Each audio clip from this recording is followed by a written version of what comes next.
Thank you. I am Bert Smith, and I have the privilege of serving as the Chief Empowerment Officer of the Prison Entrepreneurship Program, where we aspire to be servant leaders on a mission to transform inmates and executives by surrounding them with passion for entrepreneurship, mentoring, and education. Before I say anything more, I want to give a big shout out to Sean Malone and his team who did that magnificent video. Sean, come on, wave to everybody.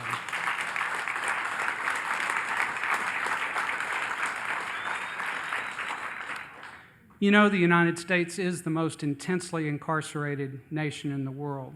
We've got only 5% of the world's population, but 25% of our inmates.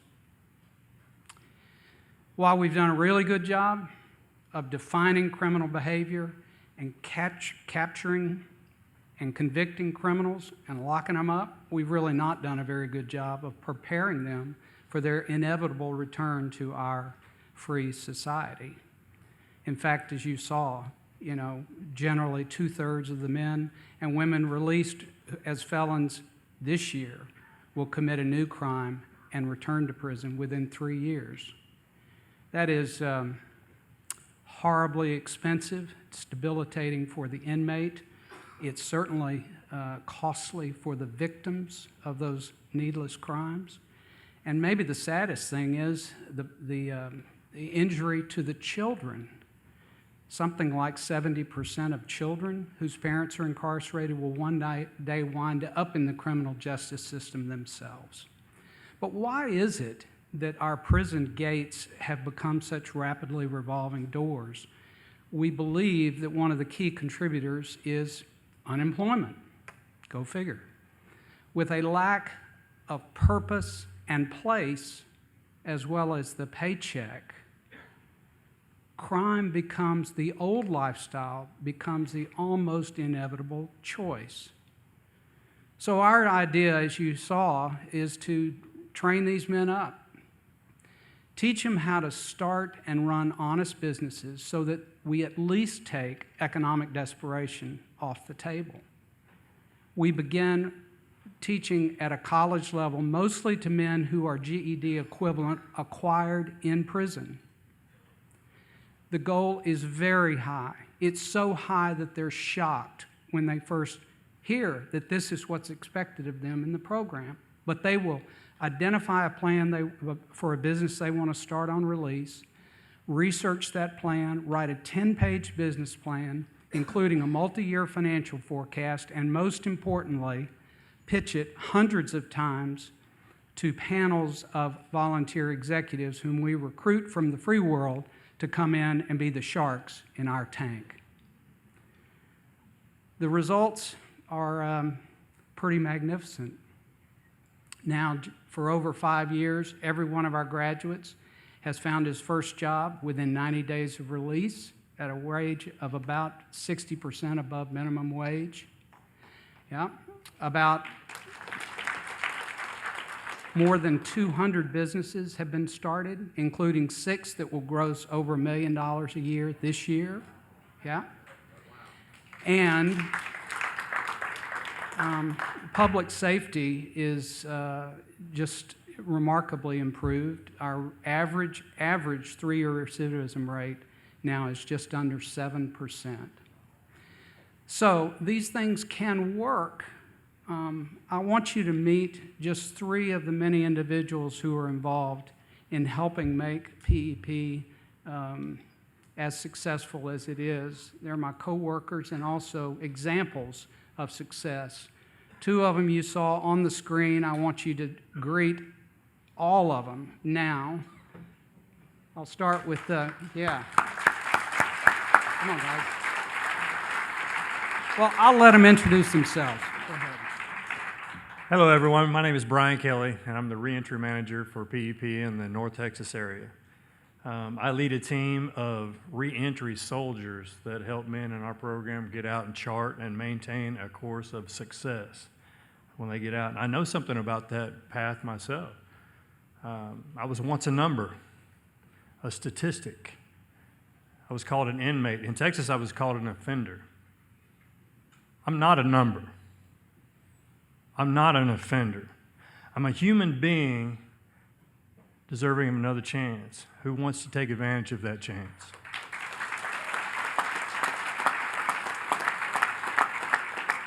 I'm not trying to hide what I did, but I'm trying to make an amends for it. Basically, I like to say that, I made my life a mess. And God and people just like you, teachers, instructors, mentors, disciples, helped me make that mess a mission. Thank you.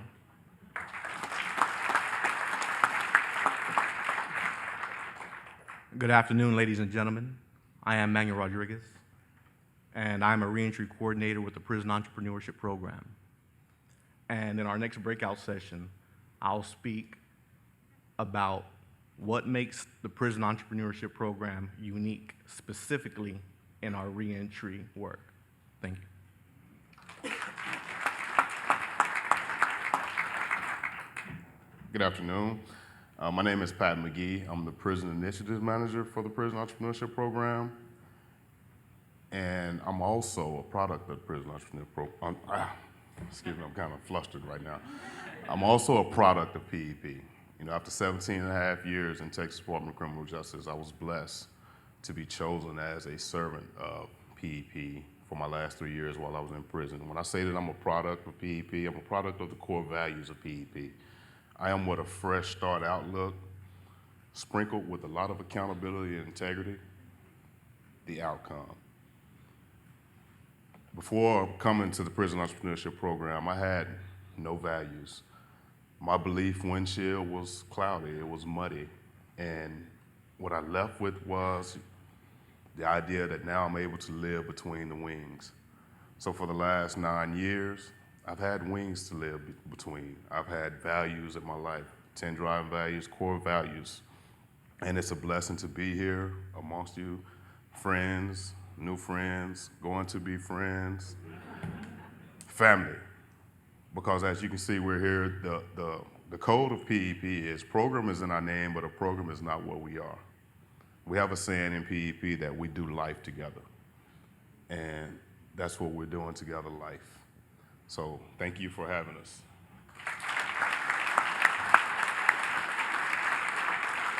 Thank you, brothers. 10 years ago, I'd never been to prison. I'd never, frankly, even thought much about prison. And then one day I was in a business meeting and I was challenged with this question. What if you were remembered forever for the worst thing you've ever done in your life? Well, that struck pretty hard. So I volunteered to be a judge at a business plan competition for PEP. I went in expecting to meet caged animals, honestly, TV version. What I met instead were men committed to change, determined, disciplined, energetic, excited, optimistic, and absolutely starved for anything that even resembled business advice that I had to offer. It was the most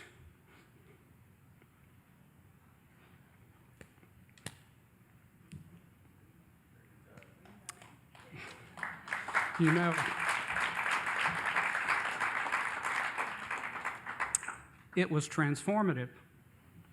I've been back to prison probably more than 500 times since then. And one of the great joys I have is going out and recruiting others to come too. So I look forward to visiting with many of you. I hope some of you will be able to attend our breakout session in Astor 2 at 3:45. Thank you.